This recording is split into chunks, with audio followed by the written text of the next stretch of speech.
ఈరోజు దేశవ్యాప్తంగా అన్ని కార్మిక సంఘాలు, వ్యవసాయ కార్మిక సంఘాలు, స్వచ్ఛంద సంస్థలు అన్నీ కూడా బీజేపీ ప్రభుత్వం, మోడీ ప్రభుత్వానికి వ్యతిరేకంగా లేబర్ కోడ్లను 29 లేబర్ కోడ్లను 4 కోడ్లుగా మార్చి దానికి వ్యతిరేకంగా, అలాగే తెలంగాణలోని బొగ్గు గనులన్నీ కూడా సింగరేణికి కేటాయించాలని డిమాండ్ చేస్తూ నిరసన కార్యక్రమం బ్లాక్ డే నిర్వహించడం జరుగుతూ ఉంది.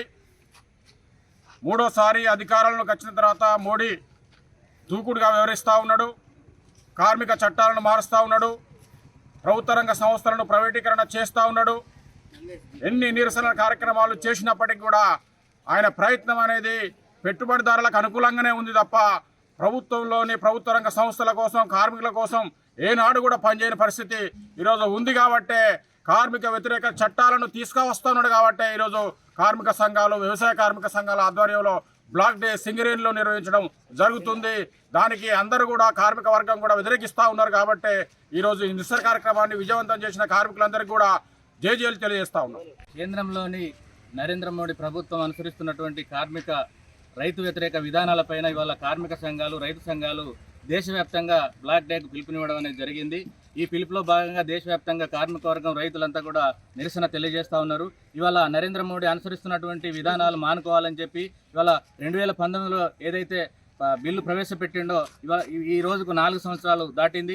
కాబట్టి దాన్ని బ్లాక్ డేగా ప్రకటించి దాన్ని దగ్ధం చేయడం అనేది జరిగింది. కాబట్టి నరేంద్ర మోడీ ఇప్పటికైనా ఈ కార్మిక చట్టాలను రద్దు చేయాలని చెప్పి, అదేవిధంగా రైతు చట్టాలను రద్దు చేయాలని చెప్పి దేశవ్యాప్తంగా ఆందోళనలు జరుగుతున్నాయి. ఇప్పటికైనా నరేంద్ర మోడీ దాన్ని వెంటనే విరమించుకోవాలని చెప్పి, బొగ్గు బ్లాక్లను కూడా, వేలంపాటను కూడా విరమించుకోవాలని చెప్పి మేము ఈ సందర్భంగా నరేంద్ర మోడీ ప్రభుత్వాన్ని డిమాండ్ చేస్తూ ఉన్నాం. 2019 21 తారీఖు నాడు కేంద్ర బీజేపీ ప్రభుత్వం, ఎన్డీఏ ప్రభుత్వం కార్మిక చట్టాలను కాలరాయడానికి, అది తీసేయడానికి బిల్లు పాస్ చేసిన రోజు. దీనికి అన్ని సంఘాలు, భారతదేశంలో ఉన్న డిఎంఎస్ తప్ప ప్రతి సంఘాలు అన్నీ కూడా, రైతు సంఘాలు, స్వచ్ఛంద సంస్థలు అందరు కలిసి నిరసన కార్యక్రమం ఈరోజు బ్లాక్ డేగా ప్రకటించడం జరిగింది. బ్లాక్ డే ప్రకటించడం అంటే వాళ్ళ పెట్టిన బిల్లును తగలబెట్టి దీనిపైన దశల వారీగా ఆందోళన కార్యక్రమాలు ఢిల్లీలో కార్మికుల సమీకరణ నవంబర్ నెలలో ఉంటుంది, 29 తారీఖు నాడు. అందులో భాగంగానే ఈరోజు బ్లాక్ డేగా ప్రకటించడానికి అన్ని కార్మిక సంఘాలను కలిసి చట్టాలను బిల్లు పాస్ అయింది, చట్టం తీసుకురాదు, రూల్ తీసుకురాదు. దానికోసమే ప్రయత్నాలు. సింగరేణి కార్మిక సంఘాల ఐక్య వేదిక, హెచ్ఎంఎస్, ఐఎఫ్టియు, ఏఐఎఫ్టియు, తెలంగాణ ఉద్యోగుల సంఘం, యుఎన్టీసీ అన్ని సంఘాలు కలిసి మేము ఇక్కడ చేయడం జరిగింది.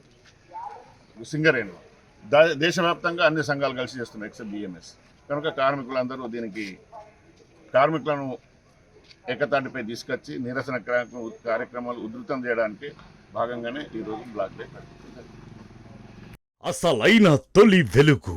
ఫాలో వాట్సాప్ @తొలి వెలుగు official.